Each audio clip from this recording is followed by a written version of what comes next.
अस्सलाम वालेकुम वरहमतुल्लाहि वबरकातुहू। कैसे हैं आप लोग? उम्मीद करता हूं कि खैरियत के साथ होंगे। आज की बातें छोटी सी है लेकिन बहुत ही काम की है और देखिएगा जरूर, बहुत ही मजा आने वाला है। एक आदमी शादी करने के लिए लड़कियां तलाश कर रहा था, लेकिन वो आदमी जब भी लड़कियां देखने जाता, लड़कियों में कोई न कोई वो खामी निकालकर, गलतियां निकालकर, नुक्स निकालकर, ऐब निकालकर लड़की को रिजेक्ट कर दिया करता था, मना कर दिया करता था। कभी कहता कि लड़की छोटी है, कभी कह देता कि लड़की काली है, कभी कह देता कि लड़की पढ़ी लिखी नहीं है, यानी कोई ना कोई ऐब निकालकर मना ही कर देता, यानी रिजेक्ट कर देता। लेकिन उसकी उम्र गुजरते गुजरते गुजरते वो बूढ़ा हो गया। अब इतना उम्र काफी हो गया कि बुढ़ापे की दहलीज पर पहुंच गया, लेकिन फिर भी उसे दुल्हन न मिल पाई, उसे कोई लड़की पसंद नहीं आई। लेकिन जब बुढ़ापे की दहलीज पर पहुंचा, बुढ़ापे में जब एंट्री हो गई, तो एक लड़की पसंद आई। वो लड़की तो पसंद आ गई, लेकिन लड़की इस बूढ़े आदमी से शादी करने के लिए दो शर्तें रखी कि मैं आपसे शादी करूंगी, ये ठीक है, लेकिन दो शर्तें आपको माननी पड़ेगी, तभी जाकर मैं आपसे शादी करूंगी। बूढ़ा आदमी सोचने लगा कि अब उम्र तो काफी हो गई हमारी, अब दो शर्त, कौन सी दो शर्तें होगी, कोई बड़ी शर्तें भी नहीं होगी, चलो हाँ कह देता हूं और शादी करने के लिए राजी हो जाता हूं। तो बूढ़ा आदमी कहने लगता है कि अब बताएं कि आपकी दो शर्तें कौन सी है। अब वो लड़की कहती है कि हमारी दो शर्तों में से पहला शर्त ये है कि शादी के बाद अब जब भी घर से बाहर निकलेंगे तो अब बूढ़े लोगों के पास नहीं जाएंगे, बूढ़ों लोगों के मजलिस में नहीं बैठेंगे, बल्कि आप जब भी दोस्ती करेंगे और बैठेंगे तो जवान लड़कों के साथ बैठेंगे, जवान लड़कों के साथ आप दोस्ती रखेंगे और दोस्ती करेंगे। तो बूढ़ा कहने लगा इससे कोई बड़ी बात नहीं है, चलो ये शर्त मंजूर है, अब आपकी दूसरी शर्त कौन सी है वो भी बता दीजिए।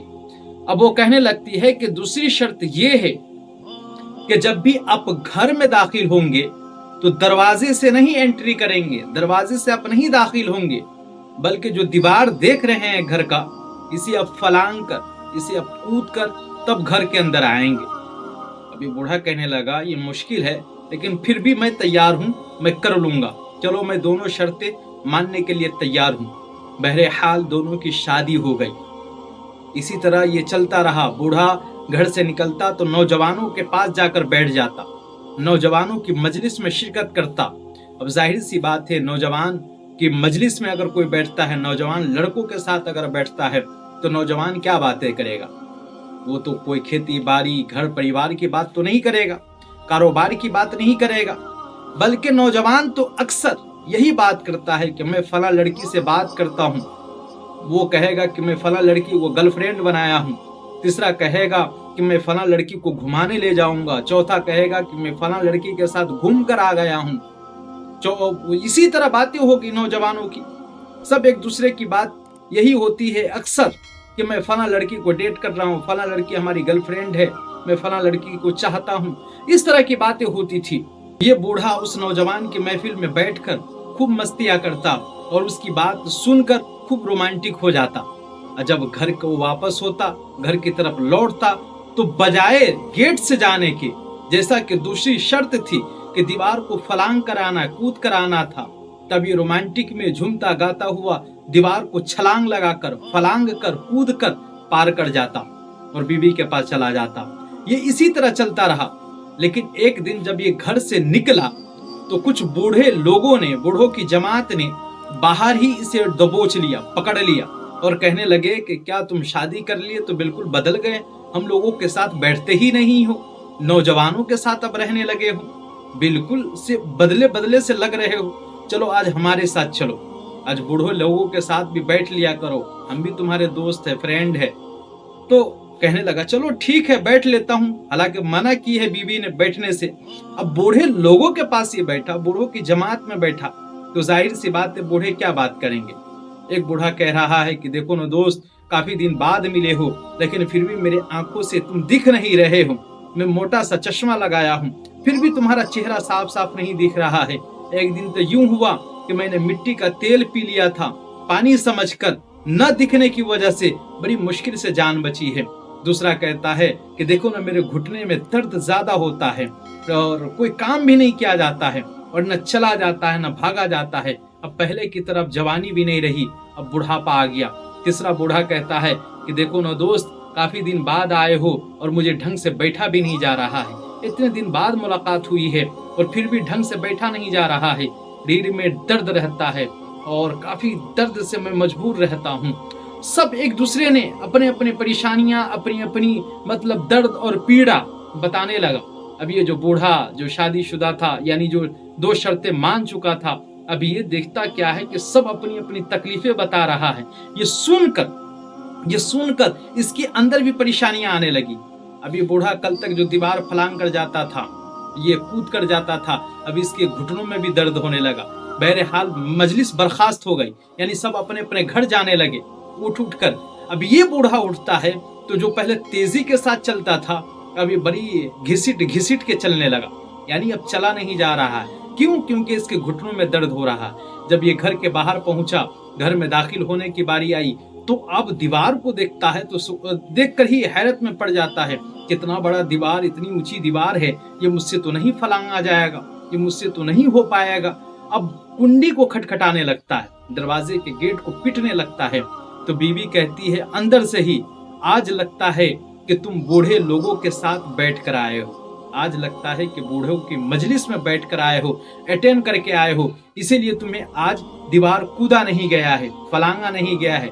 इसीलिए मैं कहती थी कि तुम हमेशा जवान लड़कों के साथ बैठा करो। तो मेरे भाइयों, बात यहीं पे खत्म हो गई। लेकिन इस बात से, इस वाकई से आपको क्या समझ में आया? इस वाकई से ये समझ में आया कि इंसान बूढ़ा नहीं होता है, बल्कि उसे मजलिस बूढ़ा बना देती है। अगर आप जवान लड़कों के साथ बैठते हैं तो फिर ठहाके मारते हैं, फिर हंसी मजाक की बातें होती है, फिर आपके अंदर रोमांटिक और फीलिंग जागने लगता है। वही जब आप बूढ़ों के साथ बैठते हैं, बूढ़ों की मजलिस में बैठते हैं, तो खुद को बूढ़ा समझने लगते हैं, खुद को कमजोर समझने लगते हैं। तो मेरे कहने का मतलब ये भी नहीं है, मैं आपके जहन को दूसरे तरफ घुमाना चाहता हूँ और कुछ और बताना चाहता हूँ।